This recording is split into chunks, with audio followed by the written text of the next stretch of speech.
Now, you dated back to 20 years ago, 1999 or thereabout. Yeah. Now, when this happened about that time, what was the reason? What were you able to find out as the reason why people go into this criminality in the first place?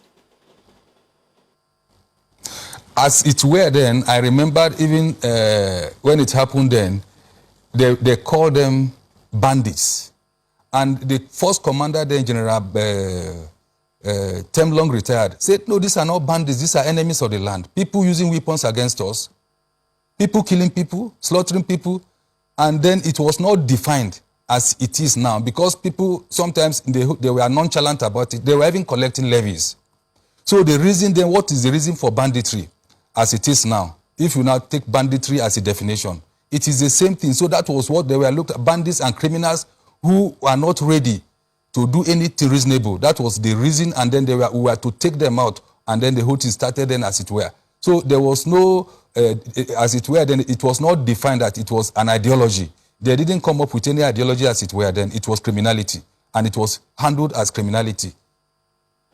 Now, talking about this case, I mean, a lot of Nigerians are still trying to wrap their heads around how over 40 farmers were slaughtered just like that. And, I mean, the person you were referring to, one of the survivors, was saying that, well, they had been in some form of contact with these terrorists. In fact, they will tell them to help them carry loads, and they will do that. So apparently, these terrorists were amongst them way before now. So how is that even possible that we didn't get word of the presence of those terrorists before this attack happened?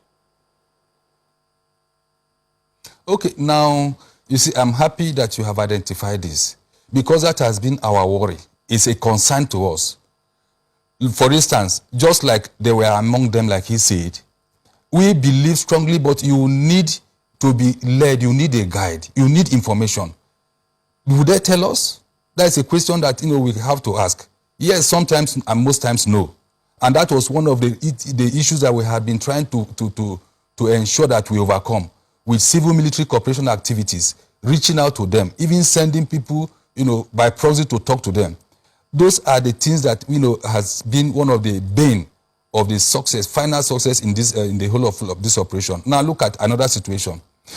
Our patrols will pass through a route in a village. By the time you are going, some people are looking at you. When you are coming back, the next thing is that you enter, you meet an IED planted on the road. And people saw them, they won't tell you.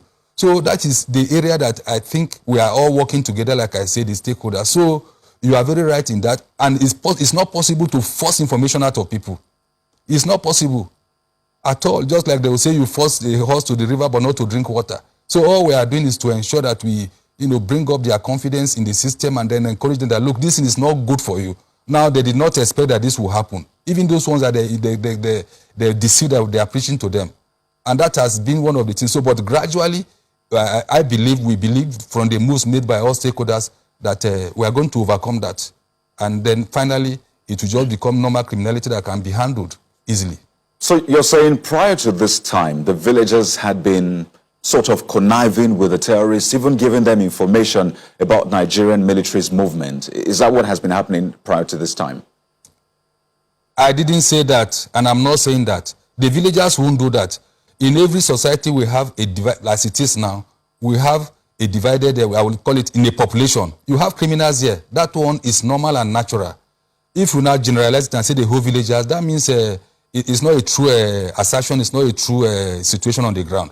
There are a few people there, people who work for them, just like in the Northwest, blame it great elite. You have informants who tell them, give them movements about, give them information about the movements of security agencies. The moment you pass and go, then I come and rustle cow and then go away. So that is it. That is the same thing everywhere. That you have criminals, informants. They have their own informants. And those are the people I'm talking about, not the whole village.